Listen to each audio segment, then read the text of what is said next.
Sanibona bafethu. Ngethemba ukuthi niyaphila. Kumsombuluko ntambama. Sixolise bafethu ngokushintsha kwesikhathi.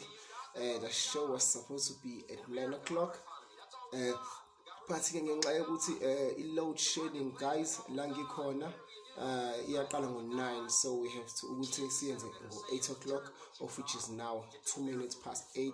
So guys, we are here, we are on part 2 of Broken South Africa political conversation with my brother Bongani. You know guys what to do, you know what to do. Share the live, guys. Once you tune in, you just share the live, guys. Share the live. Okay. Sikhuluma ngezepolitiki bafethu njenga last time we had Brian Pewa.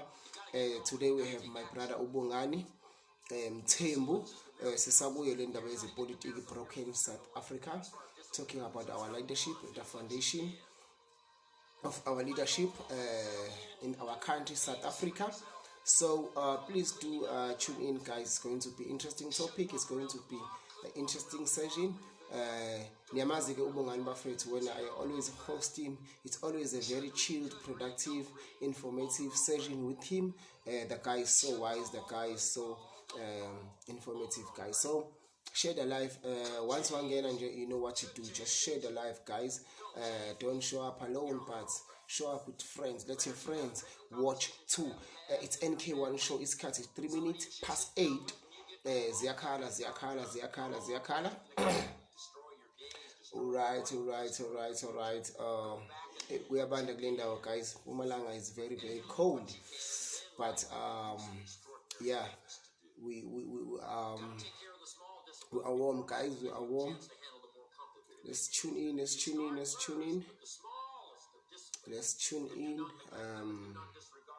Mkabatele, I see you. Okay. I'm just waiting for my guest.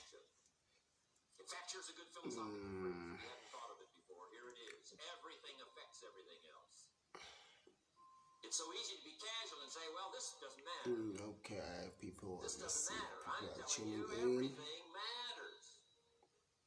Of course, some things matter more than others, but there isn't anything that doesn't matter. Let's go, guys. Let's go. Positive side. Waiting for a guest. Once a guest here, feel and it's a very scally place go daba. Step up your activity level. Because on 9 o'clock we are humble guests now. And August la uhamba for 2 hours. Okay, I'm adding Bongani manje. My brother, Mchinga, I see you, my brother. Okay. Just a second. Bafo? Wait, khamba kahle makai. Hayi, buhamba kahle mfethu khamba kanjani ngakwena? All right. Let's sibonge. Asibonga. Sinibingelele bafethu okwesibili emakhaya. I hear our guest is here, Bongani Mthembu. Uzonibingelela nje bafethu, and then mase sihlala phezulu kodaba. Mfowethu awusibingelele mfowethu usintroduce.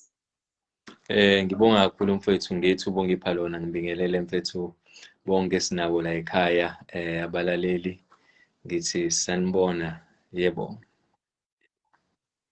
Thank you. Bafethu, another thing, umfowethu uyazala namhlanje. We are celebrating life. Uvele kwaqondana kamnandi ngosuku lakhe lokuzalwa. So I am sure he has some fresh mind, fresh so he will just be spitting nuggets, guys. Nyamazi ke bafethu Bongani uthi njani. So if you are willing, you can just type happy birthday.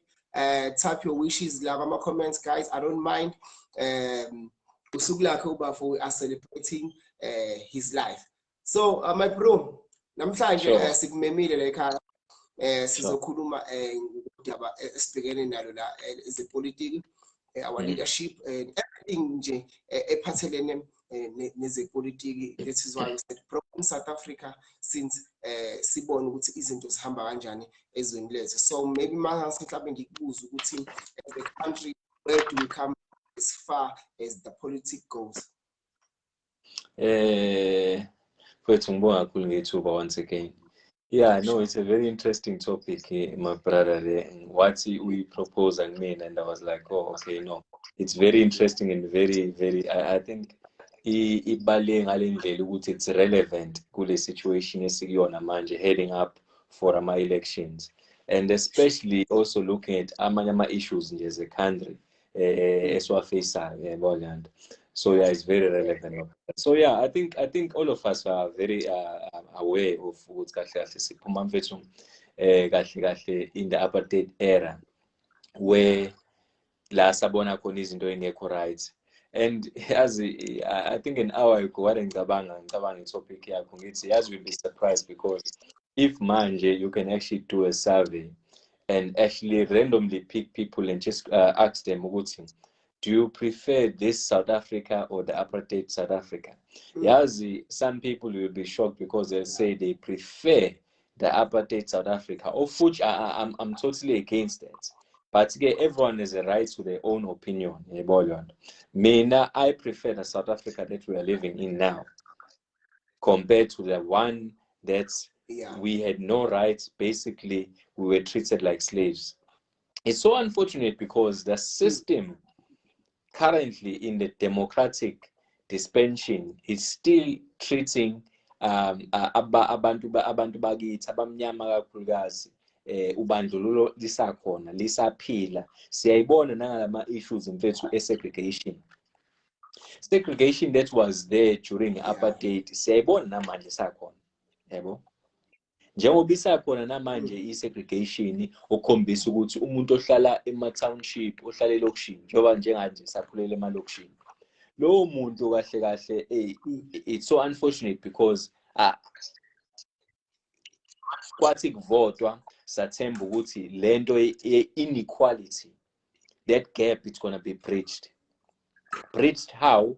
Because majority yabantu abavotayo, i-majority yama-South African citizen abantu abamnyama, yet the white elite, and they are black elite manje. It's so unfortunate because the people that were voted for, they are black elite. Yabo, they are in power and they still believe ukuthi kahle kahle this segregation must stay as it is. And leyo nto yenza ukuthi sabantu abamnyama ingcindezi still isakhona. Kanjani na? Buka ama-service delivery. Service delivery ngaso sonke isikhathi emalokishini, emakhaya iyagcina. Emakhaya it's even worse, i-service delivery. Sometimes ayikho at all. But kwindawo zama-suburbs, i-service delivery iya-prioritizwa. Reason being because the very same politicians lawa fanele ngabe lead country bahlala kulezi indawo lezi zama-white elites ezinama-black elites manje, ngoba ibona ama-black elites ebona. So this bridging, this gap bridging kahle kahle yani when I'm segregation ama-township and the white suburbs lawo sesiwabiza ngama-white elites manje, into engeke iziyenzeke le, because you need to have a certain status in order for you to live in the white suburbs or the elite areas, in order ukuthi uthole lama benefits kahle kahle ekufanele ngabe esathembiswa wona nini ngesikhathi sobandlululo, the time is vota, sithemba abazali bethu bevota bethemba ukuthi inkululeko yeningi izokwazi ukubridge le gap. And it's so unfortunate, my brother, because yazi i-segregation it's so bad ngale ndlela ukuthi umuntu omnyama it's like uvalelwe ekopini. Njobe evalelwe ekopini umuntu omnyama, you know, the simple amenities, for example, proper libraries. Khona indawo engenazo. Mikhona i-library elokishini, mhlambe koMlazi, ko-BP, ikhona i-library ko-AA, or ikhona kaMashu in certain libraries. Khona iy'ncwadi ongeke uzoyithola wena ohlala elokishini. Ngana ngokuthi somehow these librarians kanjalo alaphana, they think certain books, not bonke, but khona amabhungu eziwathola emalokishini, ozowathola eDurban Central, eCity Hall, or ozowathola emanzini Toti la library eCivic Center, or uzuyithola eBluff library. So lokho on its own, it goes to show wena mfethu ukuthi kahle kahle usamkhulu umsebenzi usafanele wenziwe. Ingcindezi manje, it's no more on the white and the black. It's no more a race thing manje. Yebo. Manje it's a class thing. Because it's black on black, it's a class thing. I-race, as much as still abelungu beyibona ukuthi basa-dominate, basangcono kunathi, it's because babona ukuthi sifelwe ama-leaders ethu. Asifela kudala, brother. Asifela kudala, the time besayina ama-deals without actually thinking ukuthi these deals they are signing, really, will they add value kumuntu omnyama? Because if we go deep, my brother, yazi, we'll touch nerves, because abanye abantu abathanda isikhuluma amaqiniso. Yabo, amaqiniso vela yaba, yabo. Ikehla, the very prominent global icon, Nelson Mandela. Unfortunately, they sold umuntu omnyama. They sold umuntu omnyama. Bawulwela umzabalazo, babhadle jail. We salute for that. But they missed a point elibalekile. Because the agreements about sign as a contradictor noma as a melene ne freedom charter. Because there are many deals amelene ne freedom charter asayina. That's why umuntu omnyama nanamhlanje esahlupheka. That's why South Africa sikhuluma nje, my brother. South Africa iphethwe ama-families awu 3 prominent families. Lama families mfethu ngikhuluma ngama-Rupert, the highly influential, powerful. Ama-Rupert family mfethu kahle kahle, they run South Africa. It's the Rupert family, it's the Oppenheimer, it's the Menel family. Yes. Those 3 families, my brother, has captured South Africa before democracy. Exactly. They captured South Africa. And they were very strategically positioned, my brother, because they knew and they saw pre-1994 ukuthi hey, la if umuntu omnyama enikwe ithuba lokuvota, umuntu omnyama uzolithatha lelizwe. Melithatha lelizwe, kwakufanele amabhunu abelungu bayipositione. Your Rupert, your Oppenheimer, your Mene babona ukuthi no, asi-align manje na certain individuals or certain parties kuze sikwazi ukuthi mebethatha over still economy isangakuthina. Yes. Bafanda the very same people laba esasibabuka nje ama-icons. And it's a pity because in fact my deals are signed before 1994 and after 1994 asa affected thina, asa affecting Nxewu, affecting izizukulwane sethu. Because kahle lento manje yepolitiki or angithi mfowethu ye leadership ayisahambi ngobuqiniso, isihamba ukuthi mina ngangenelani kumzabalazo. What did I join? What will I gain? What is it in for me and my family? That's why sabantu abamnyama mfethu sikule situation esikuyona esikhathini samanje. Muhlale lokishini wena noma imoto yakhe ingajomba amaphotholi, ishawa amaphotholi unyaka wonke, awubalekile. But awuze la komanzi Mtoti uye komhlanga, uye koBluff, uye koBhalitho, ngeke uyithole iphotholi. Why ungeke uyithole iphotholi, my brother? Ngeke usithole i-street lights esingasebenzi, engapheli isonto singasebenzi. Why is that so? ile nto ade sikhuluma ngayo segregation inokucindezela umuntu omnyama ukuthi ahlale elokishini musu nemali suka ke elokishini ke obvious at your own expense yabona kodwa wena ngokuthandile ngoba baningi abantu abahlala emalokishini abanayo imali mfethu banayo imali siyabona abantu bakhe imize right because ilokishi it's close to their hearts yabona but sebeyafoseka ngama circumstances ukuthi they need to move away from ilokishi because i-development ihamba kancane kuphela amanzi unannounced kulezi indawo lezi ezihlala belungu lezi nathi sebengenile abantu abamnyama mekuzophela amanzi kuba nama-announcements it's either kuba nama-poster mengekho ama-poster kuhamba lama-loud hailer la bakhulumi basho ngembhobho ukuthi ngesikhathi esithile isikhathi esithile kuzophela amanzi elokishini abayisho lonto elokishini kunekhansela elivotelwa abantu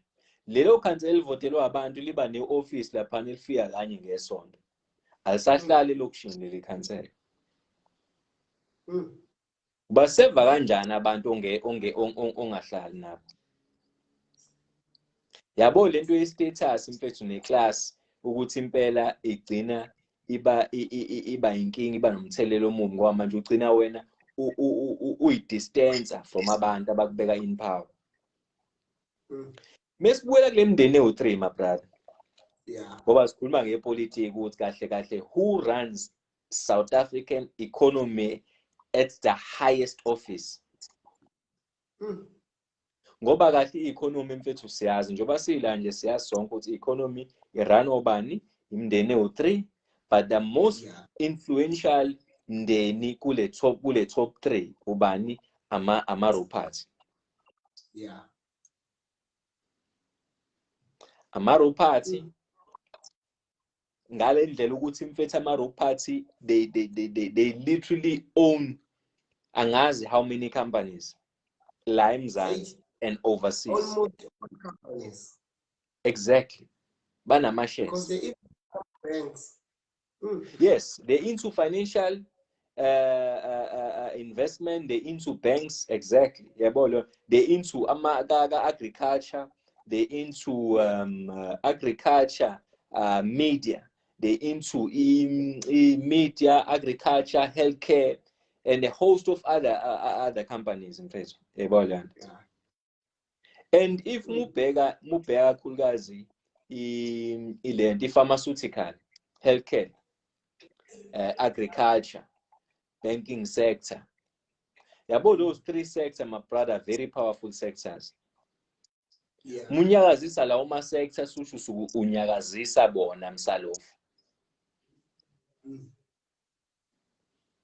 mesingasibuyela back kwi-COVID-19 uyibuke abantu ababenefitha kuyona i-COVID-19 from uqala kwawo na last year yabo ukuthi labantu abanyazisekanga bona in fact bazuza big time a lot basazuza namanje yabo and baga mining they are into mining and they're into sports infrastructure they literally everywhere mfethu mase sikhuluma nge-state capture sikhulume ngani nge-state capture kube ngazi ukuthi ama-groups afike ne-state capture no ama-gupsha kubekwa those are small fries abafana ade behlele ebhentshini lapha bedliwa ischeme abantu akade bangena egamini these top 3 families and it's so unfortunate because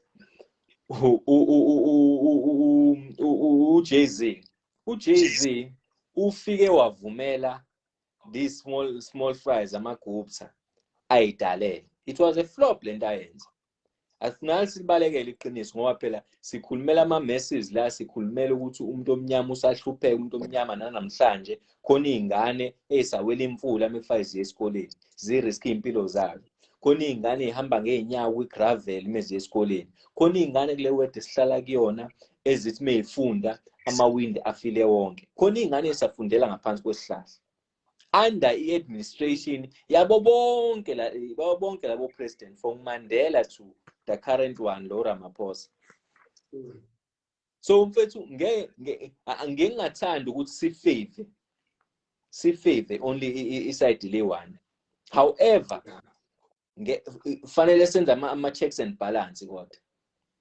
UZuma, to some interest, benakho yena uflobhile kodwa bekukhona ukuthi fanele umuntu omnyama atransformwe. Bekukhona leyo element. Waflopa ngokuthi wavulela ama-gates, wavulela ama-groups. Athreatenisheka ama-Rupert, ama-Oppenheimer nama-MENA. Athi no. Yabona-ke lo asikwazi ukumcontrol. Uvumela laba ukuthi bazoyidalela la. No. Akube khona into ezokwenzeka ngabafana. Baphusha imali bona. Mebephusha imali, bafike bamsuse lo mjida. Bambhiqa ngazo zonke izinto abambhiqe ngazo. I-strategy, imedia. ORupert ba-control imedia mfethu. Anything efunwa lapha imanipulatiwe esibuka kwimedia. So they knew exactly wena mfethu ukuthi yiphi i-objective yabo. They knew ukuthi njengoba le smear campaign abashaya ngoZuma. Bashayela ukuthi aphume kungene le puppet yabo lethu uCR manje lo uRamaphosa Ndindo. Mengena vele uyipuppet uRamaphosa. Uzotshena ukuthi yenzani nini ngasikhathi seni. Khona i-article engayifunda ngoMarch 2021 this year. URupert mfethu John Rupert wanika i-ultimatum, an order, an instruction to uRamaphosa ukuthi akaxoshe uAce Magashule. Publicly. Ukuthi Ramaphosa hamba utsheni NEC, National Executive Committee, ukuthi hey ayixoshe uAce. Sine president mekunjalo. NoZuma ngisho ukuthi babengamtsheni. Now afika ama-gupta iwona eqasha minister, wona ayixoshe ominister. Ominister babehamba beyokhothama lapha ya elento ezeni eSexin World lapha lathi behlala khona. NoMandela naye unokwakhe. NoMbeki unokwakhe. So should kahle mfethu akekho oclinic labantu abasiphathile. So, these three families are the very same families under the group we call E3 Mensel. Yebo. Yeah.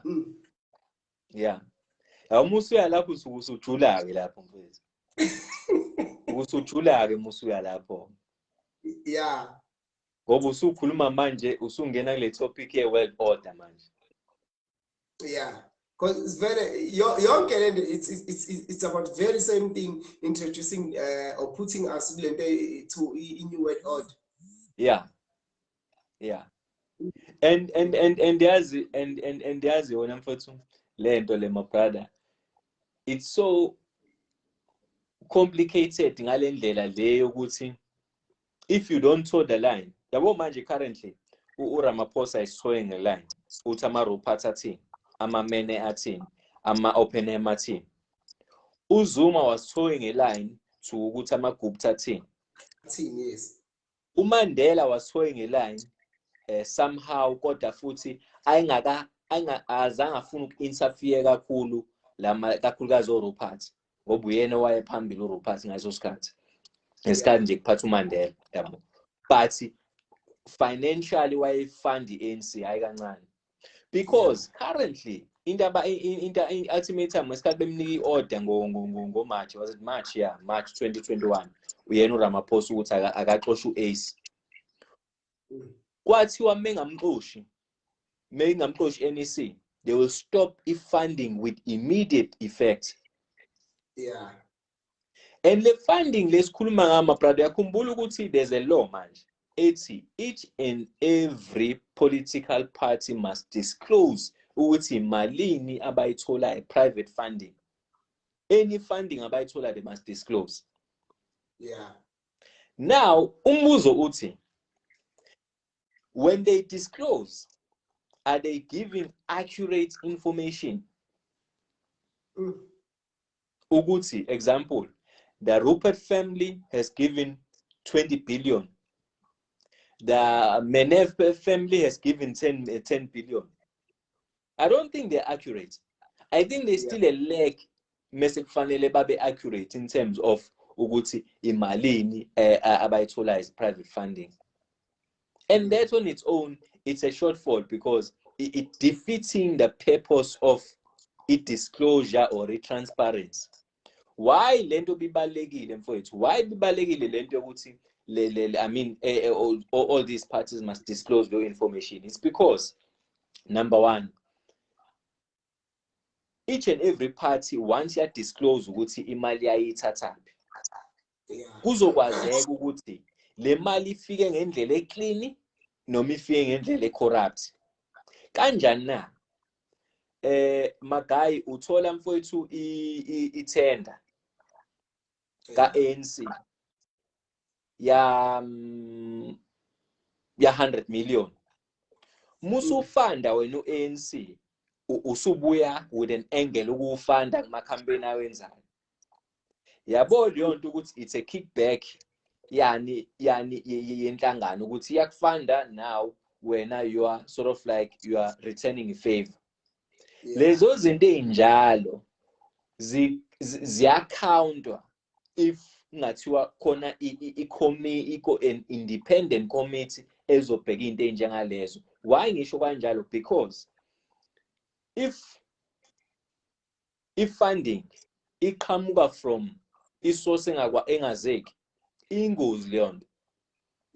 Ingozi ngani? Ngokuthi who is this anonymous source? Yini ama interest ale source le?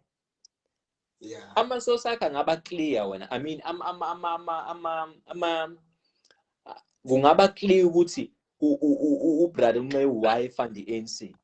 Make check with background yakhe ukuthi hayi lo muntu akana business kodwa he's a entrepreneur. Oh okay, shoot uyibhekile. Sharp, no, si understand. Okay, sharp. But lama anonymous source wona obani.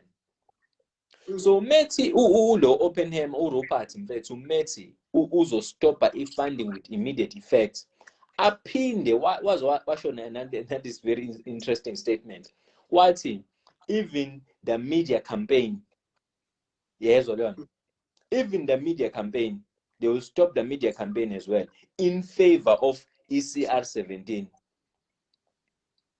Yakumbuka ukuthi isiyaphike lena.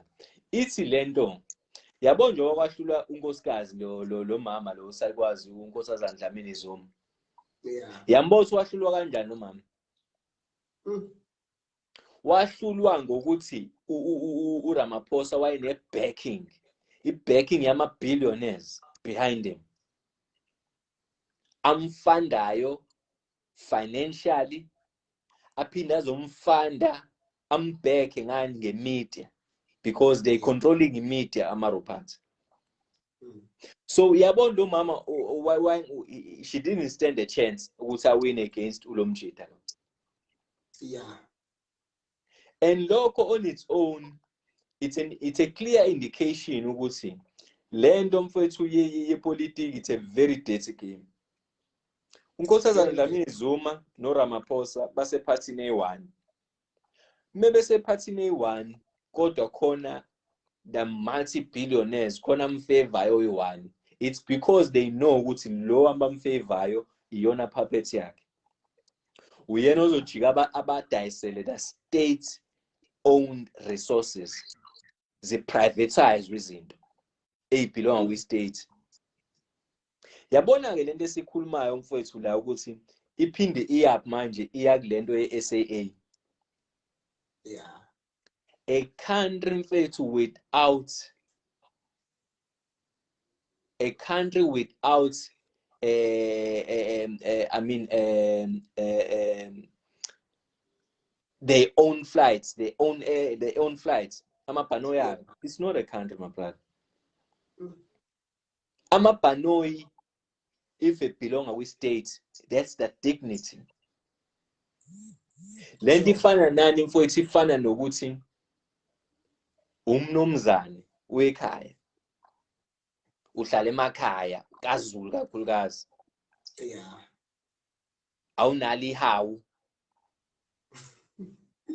awunawo umkhonto. Asisikhuluma manje ngomuntu ohlala kaZulu emakhaya awunayo ihawu, awunawo umkhonto, awunasi isibaya, ungangaba ngisho ney'nkomo, but isibaya mfethu muhlabile kubalulekile ukuthi ube nesibaya. Sibe khona, yes. Le nto icishe ifane naleyo nto ye-SAA mfethu. I-SAA as a South African airport company mfethu owned by state is the dignity of i-country. Yeah, that's true. Ukuthi ifeyile ngendlela eyafeyila ngayo kwathiwa hey bankrupt here saconvinced through media ukuthi hayi iyafeyila le nto ayidayiswa. It was a campaign. It was a directive campaign and an objective behind you. Le objective kwakufunakala ukuthi hayi kuthiwa ayidayiswe ithengwe usibani bani. Igame le. The more they push away media, by push away a directive ethi hayi kahle umphakathi awubona ukuthi hayi kahle imali eningi efanga beziya ema service delivery ziya ngala ayidayiswe le nto ukuze imali zibuyele ngala kumphakathi. It's a system. Yeah, it's a system. So uyayibona lezi zinto futhi ziyenzeka ngale ndlela ukuthi media, it's a very, very powerful tool, but also very dangerous tool, because if sabantu yonke into esibuka kwi-media siyithatha siyikholwa sifake engqondweni soba nenkinga. Yeah. Yikho kubalekile ngesikhathi as people we need to use our own discretion ukuthi ngiyayizwa lento esho endabeni, but let me go deep nami ukuthi ngine interest kuyona. Let me do my own research and my own thinking, and also interact with abantu one on one, because ama facts kahle they lie on people. Ama facts, not on media, not on TV, not on newspaper. Ama facts they lie on the ground bantu, yabo. Sure. Ngoba media ine agenda yayo.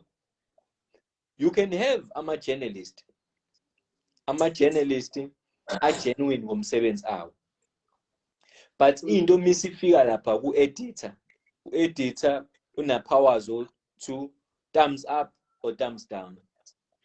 U-editor ke yena ke he is responsible to the high authority. High authority meets this kind of media attention asidingi, asipublicize. So kahle khona izinto azoyikhahlela no asikudingi lokho. I-journalist, a poor journalist usehambe weqa imfula weqa izinto wavike whatever kuvikile efuna le story, only to find out the story asitholile it was a fruitless exercise. Sure. Ngeke sipublicize ngobani siletha i-angle e-contradictor to what the high authorities want to portray with media. Sure. So, and that becomes a problem. Maybe if I can ask you, Uguzi, what do you think happened to Ukhalebe Mokhlati? Because after CR7, CR17, we never had Ukhalebe Mokhlati. What do you think happened? Where's that? Because even from now, Asizwa Luso guy. My brother, ngabe nginamanga mengathi khona engicabangayo ngaye, but lo wababa mungangibuza nje my honest opinion ngaye mfowethu. I don't know what happened after CR17 ngaye ukuthi kwenzakalani, but what I saw in him, I don't know, my analysis ngokubuka yena might be incorrect, but ngambona as a very weak individual. Yeah, ngalesikhathi esabambile for those couple of months mengaphosisa. Yeah, it was a few months ago. Yeah. However, mhlambe ke ngingaba quick to judge him. Yabo leyo nto. Ngoba naba nalabo siphathile nabo bebe weak ngendlela zabo. Current one weak, we puppets. Lo siphuma kuyena ugeza bahlekisa noma wenze njani uzoma naye be weak indlela yakhe. Kushona le emuva yabo leyo nto. Ngoba sike thina sibuye sifuna ukuthi hayi no be right uzume hayi to a certain extent uzuma to a certain extent mfethu. I don't want to lie, ngingasho ku current situation ngingasho ukuthi no mhlambe ngincamela yena ngino CR yebo leyo ngincamela yena but bengayona ingilosi ngoba usiflophelile naye usiflophelile big time yabo. So I understand when I'm fitting ngempela ukuthi ukuhalema kwenzakalani. It's very interesting mubuza ngohalema ngoba nang nalo baba muhweng it just still keep justice. No baba it's inzima kakhulu because it's someone kahle we need ama leaders who abanjengaye. It's because of njengoba usisho bafuna ukuthi we are being controlled or ruled because Ramaphosa is not ruling us, it's not controlling us because naye ufana njenge remote. I-remote kahle akuyona a controller whatever that's a controller but umuntu ophethe i-remote. So uRamaphosa is like a remote nje. Yeah. And then people like Mokhweng lo msho la baba is a leader. When you talk of a true leader, la baba is a true leader. We have leaders and we have true leaders. Yeah. Because you know, if I can share my opinion about Mandela, Mandela is not a leader. Mandela is a wise person, even though he's a fake person. But ngeke size lapho sizozokiloko abantu abane information yakho. There is some other time we're going to dig and then and unpack and reveal most of the truth that people are not ready to hear. But over mind, we're going to stick to Lokabagwazi. Mandela was not a leader. I say this again, my brother. Mandela was not a leader. He was just a wise person. Wise person in such a way that what at the times we found out there are people behind them, controlling them. He wanted to rule his Katsake, and then after, because he still had another 4 or 5 years. And then what said, no, I'm dead. He's not being a leader, but he's being wise because we all know the truth. Even not I would song but most of us we know the truth. Even though we sing a sense because we don't have power. But we know the truth. South Africa is being ruled by people because of their agenda. Yeah. Now izinto seziyaqala zenzeka new world order 4IR of which siseza nakuyona sisazokhuluma nangawo yabo. So a person like uMandela, a person like uRamaphosa, a person like uThabo Mbeki, they are all the same. Because even what you call this place, a parliament,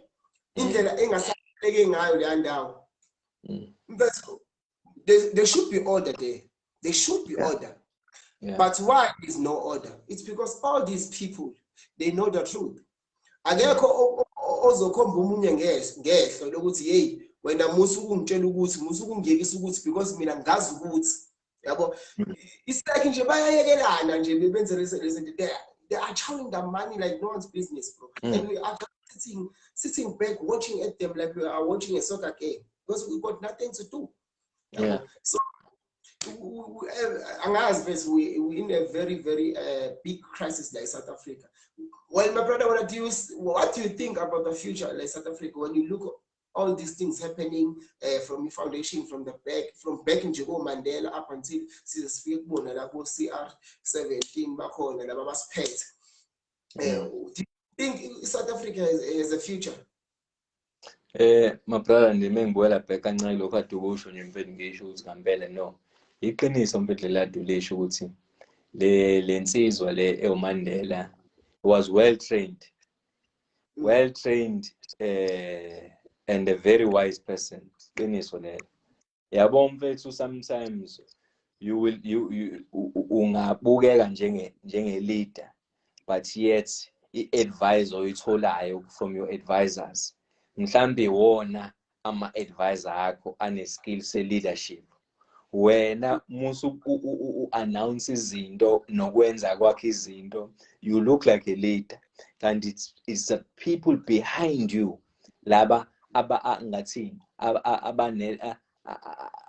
the advice owatholayo, and the way you articulate advice, then you become like a lead. So I fully agree. But that guy was that old man was very wise in terms of indlela ayenza ngayo izinto. Yabo. That's why most of abantu, we saw him as a leader. Kodwa kahle kahle mubheka ezinye izinto like your compromises kahle kahle. The compromise iwona ngikhala ngawo kakhulukazi yabo. La ubona khona no lapha wasileka i-leadership yakhe yakhombisa ukuthi iyaxeka mekuthi ikhona. Kodwa ke ngimese ngibuye ngivumelana nawe lento oyisho ukuthi no, he was wise. Kodwa futhi ukuba wise kwakhe ama-compromises lawa okay, sometimes you cannot win it all. Faka kube khona la ucompromise khona. We understand. Okay, my brother, back to your question, Nxewu. Coming from the past and looking at the current situation, my understanding and my view, that is a very, very very broad and not easy to actually be specific on, because there are many things. There are many things engenzeka, but I'm getting from where we come from to where we are now. I think it's good because asanayo ANC ne-IFP nala amabhunu-ke lawa o Freedom Front lawa no National Party laba sebo-DA nayonke leyo nto. We don't have the 3 or 4 or 5 party politics only. Kade ngibuka nje ngila ngaserobotini ngithi mengithi hawu sikhona inhlangano ekuthiwa ABC manje, yabo, khona inhlangano enye sengikhohliwe enye ubani, but ziningi le inhlangano mfethu, yabo. I like that, ngiyayithanda leyo nto, kodwa ngiyithanda ngibuyele nganeno ngoba isikhathi esiningi thina sobabili mesingadecide ukuthi uyovula inhlangano mabhala, it's one between two things. Number one, it's because we do not want to be led. Or That's true. It's because sibona ukuthi nayi opportunity ukuthi nathi sibe right financial. Yabo.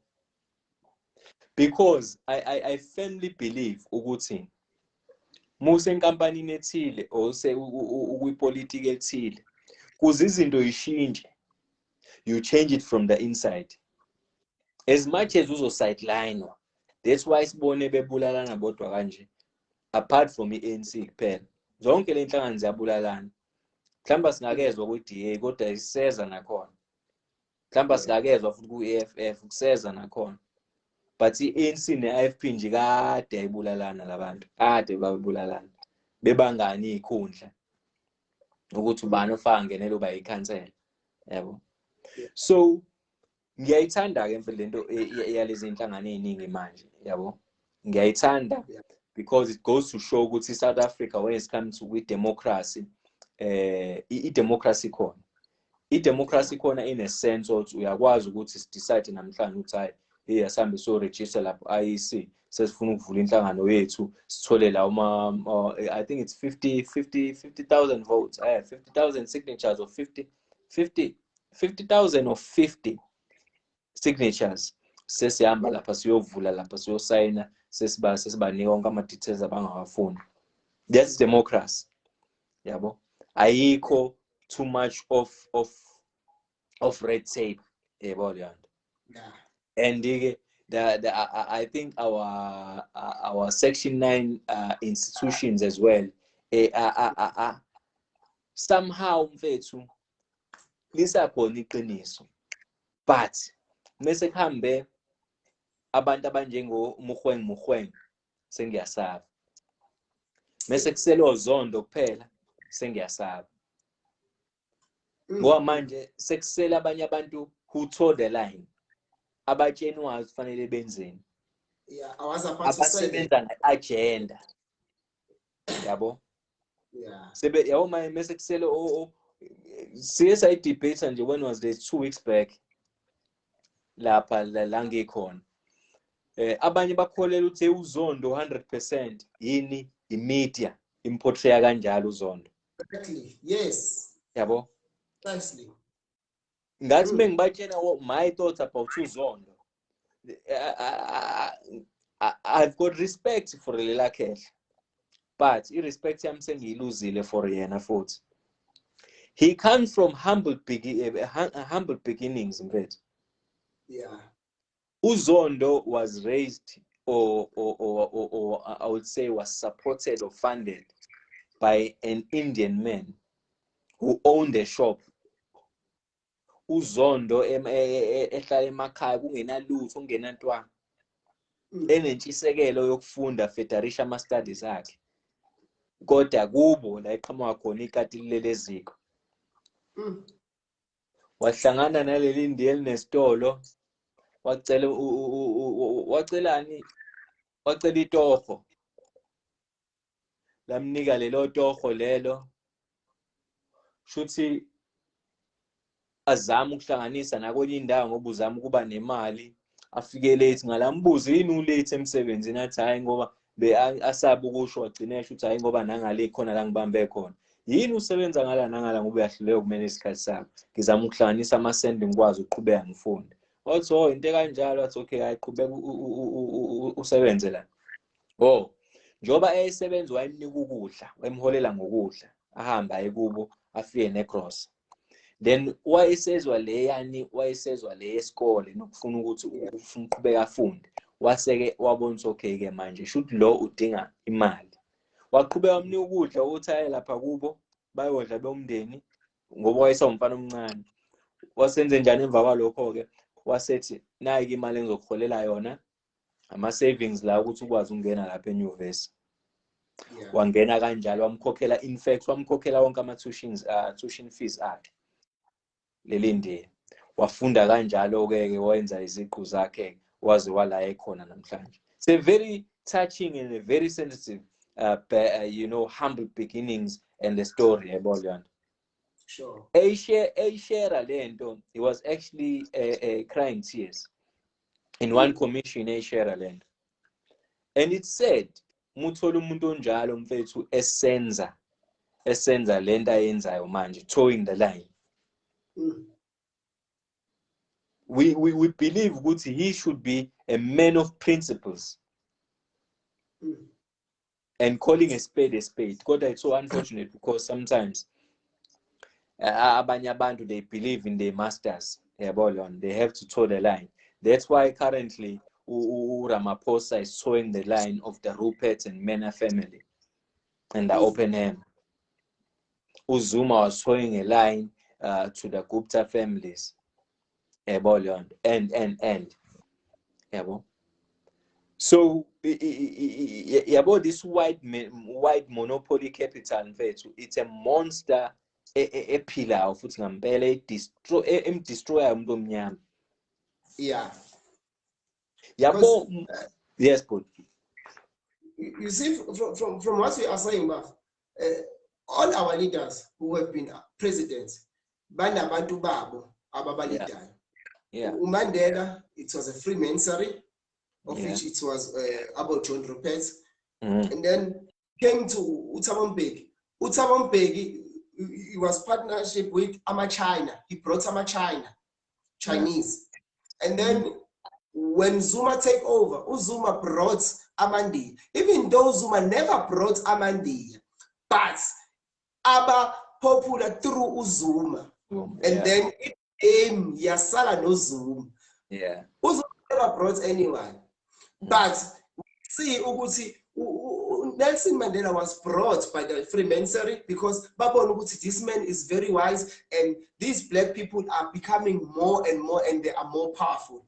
Rather, we give them power, but we hold finance, we hold justice, and then we hold all these things and we're going to give them freedom. We're going to give them democracy. And then, freedom, democracy, but justice. irule ibona labantu njengoba dusho nje i-finance irana ubani irana ama-Rupees bonke labelungu basa-Stellenbosch uyabo. So bonke they have their own people. Mandela, Freemasonry, uThabo Mbeki, ama-China, uZuma, ama-Gupta, and then CR17 wavele weze nabo John Riquet owine Oppenheimer, bonke lemndeni. So bonke labantu mfethu bonke akekho othi I want to come with change, akekho othi I want to bring change. It's only these people who come who are revealing true leadership, and then they are being stepped down. And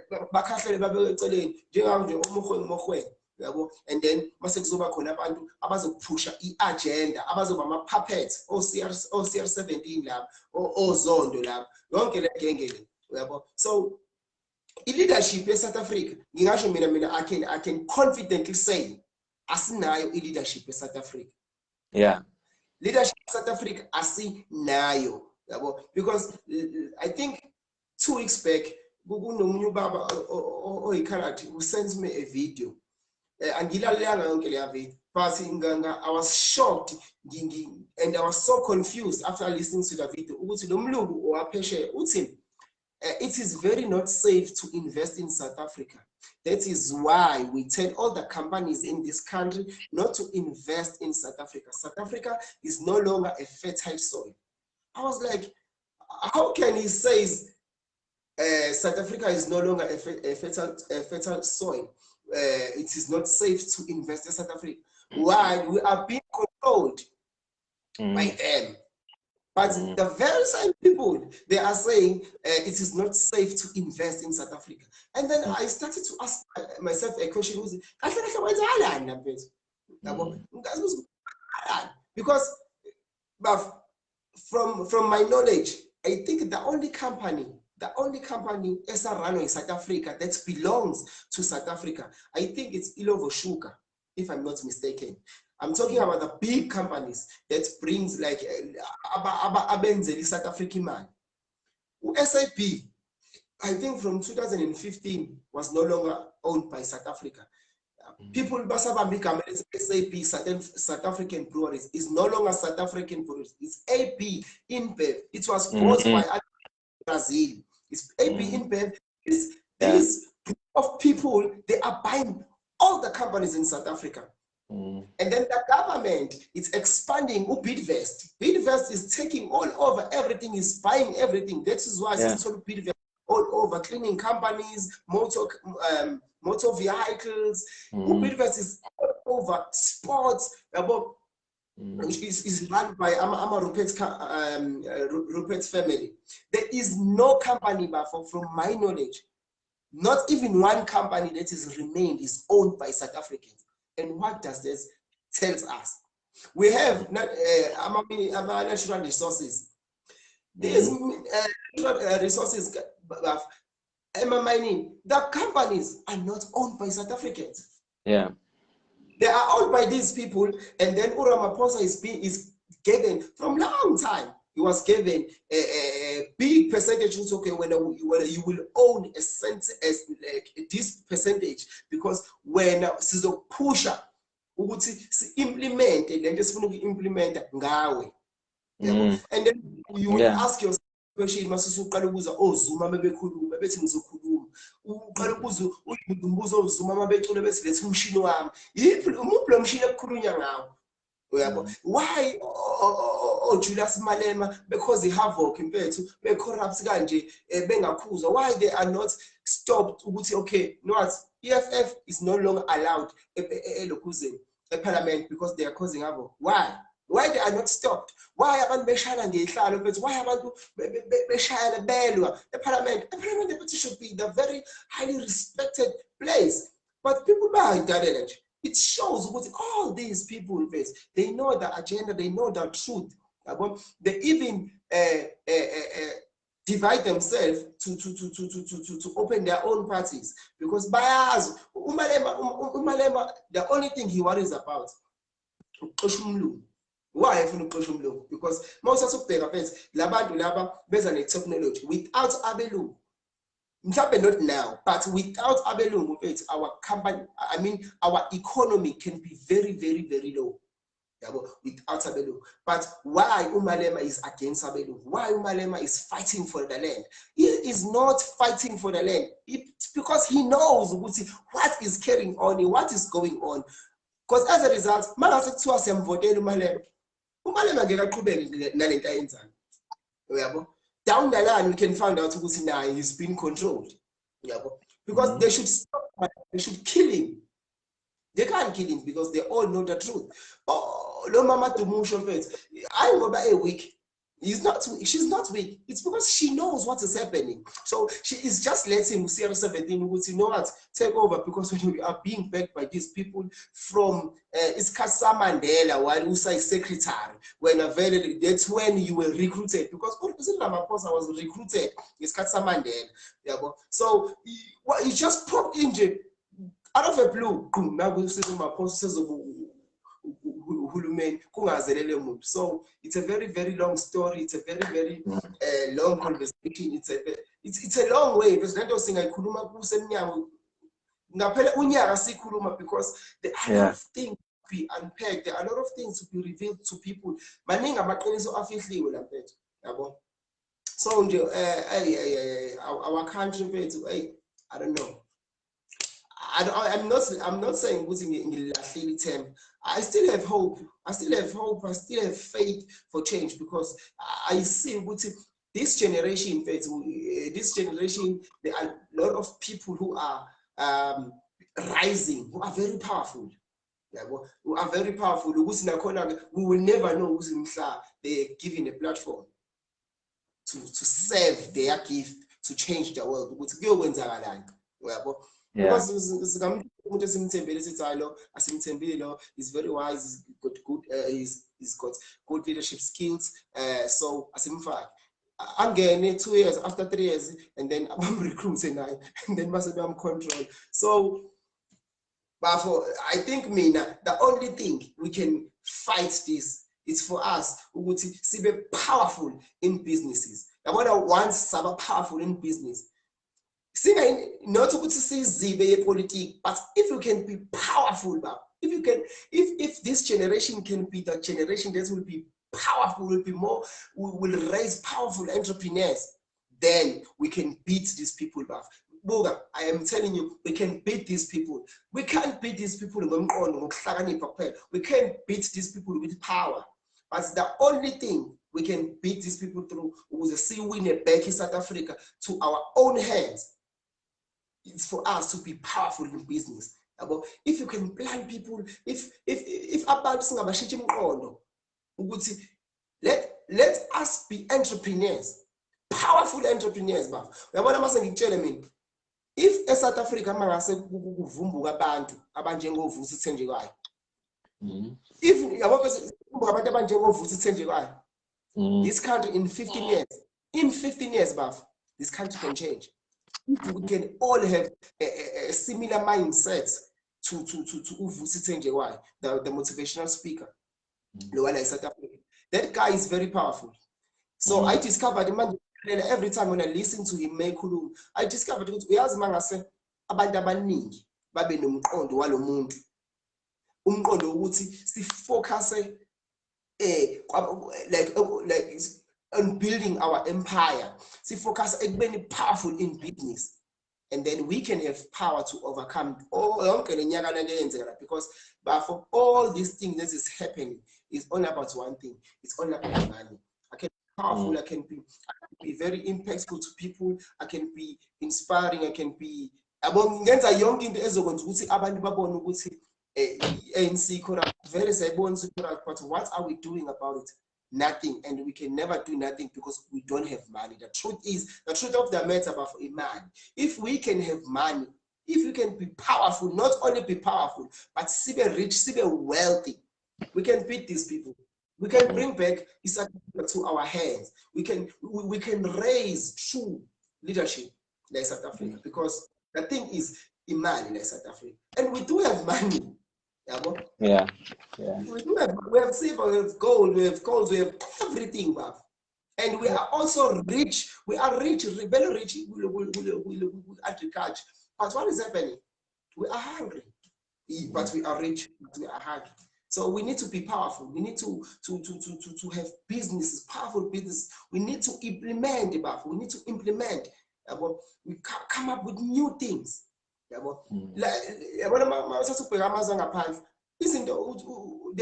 These people implement, bro. They implement. They don't just do or duplicate. They implement.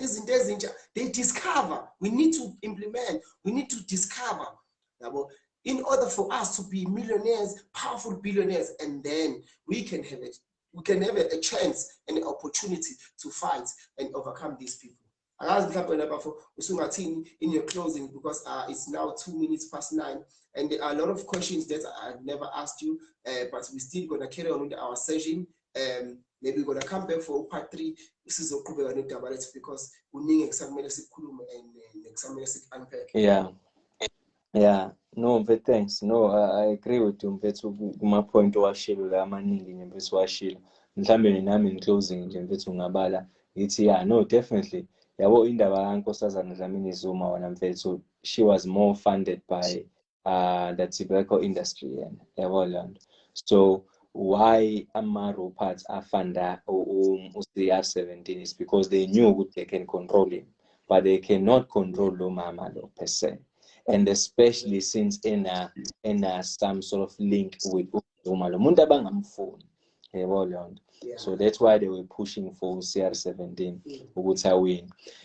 Sibuye sikulento futhi kade ukhuluma ngawo futhi le ye-Bidvest. Ubukubone umnotho ukuthi bushona phansi kanjani the time kunama attacks to Pravin Gordhan. Elindi uPravin Gordhan. Pravin Gordhan in fact any sellout futhi leyo. Yebo. Bekunele kunyakaziswe nje uPravin wona mfethu kuvele kwehle irandi. Yebo liyanda. Why? Because une-backing yo-Bidvest namanye mfethu big influential companies. Yebo liyanda. Benze njani sho bebesabisa ukuthi ningamthinti lo ngoba they know ukuthi omunye wama-puppets abo. Yebo liyanda. Yebo. So kahle kahle mubheka yakhumbula i-RET mfethu i-radical economical transformation ukuthi iqhamuke ngesikhathi saZuma. Sure. Yakhumbula. Why iqhamuke ngesikhathi saZuma? Because to some extent uZuma benayo i-progressive thinking ukuthi umuntu omnyama fanele athuthukiswe. Kodwa ke shuthi nawe wayilahle egcineni ngokufaka amaGupta. Yayibona yona. I-RET mfethu ike yayi-big threat kakhulukazi to the big three. Europa Meno and Oppenheimers, because they saw ukuthi mekupase RET, radical economical transformation, shuthi kuthatha umhlaba. Yebo leyo. Inkampani fayibuyele back zi-ownishwe states. Yebo leyo. The time ibuye umhlaba onishwa ilento inkampani ibuye onishwa states, should kahle kahle bona lezi zinto abayingamele. Abayingamele abagwavuma nazo zizobaluza. Yayizwa leyo nto mekuphasiswa leyo nto le i-radical. Yebo leyo nto ibe i-threat ngale ndlela bayishaya bayibhidliza kwimithi since becontrol imithi ukuthi this is not the way. Basebenzisa ama-puppets abo anjengabo Cyril labo ukuthi hey ningalinge niyiphasise lento. Yebo leyo nto. As much as Cyril phela besayi-deputy at that time. Yebo leyo nto. So obvious kwanele koshaka phansi uZuma uCyril wafike nje wayihlakaza uba usakhuluma nge-RET mana manje akekho ukhuluma nge-RET mana. Omunye umuntu kade ebhizi impela naye kade eyintontshela ulo mama lo wala kade ewumayor ulo uZandile Gumede. Wayikhuluma impela nge-RET, wayikhuluma nge-RET naye la eThekwini. Yabo leyo nto. Kasho ukuthi phela lento ine-influence somehow sengene bani manje sengene u-C17 lo uRamaphosa bamkheqa bamshaya babheka ukuthi kephi la into esingambamba ngayo bambamba ngale ya corruption le ya Durban solid waste. Yebo leyo nto. Bayibulala bayiqeda i-RET la eKZN. Yebo leyo nto. Ngoba bi-threat kobani kulezi khondla eziwu3 emndeni nabanye. yabo. Yeah. So uyayibona futhi ukuthi uRupert mfethu bayipositione for decades, bebeyiposition ukuthi wherever la benama shares khona bakwazi ukuthi babe influential ngale ndlela ukuthi wena mufuna ukungena kuleso space bakuzokuskena ukuthi wena ubani and what's your objective, where are you kule agenda esinayo. Yabo nje na lo mjita, for example, uVusi mfethu is very powerful lo mjita. I fully agree. He speaks power, that guy. Yabona. That guy for sure, he has lost serious deals. You know why? Because to some extent vocal, and being vocal kwakhe uplifter umuntu omnyama. For sure khona ezinye izinto emayikhuluma ezwelayo kubona laba abaphethe, obviously sesikhuluma ngawo lama families open ema Rupert lawo, yebo leyo. So mhlambe nje mfethu in closing, my brother, is very interesting lento yepolitiki mfethu. Ngingasho nje mhlambe ukuthi nayi no angiyibambe lapho mfethu kwamanje, sihloniphe isikhathi. Ngibonge nethuba nje mfethu. Great.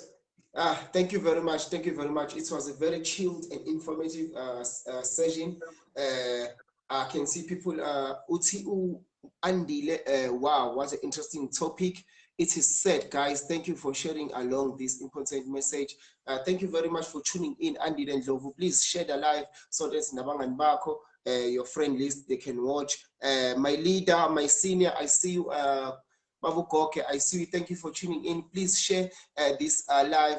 It was very, very informative. My brother here was sharing with us. We were sharing, talking about politics and leadership.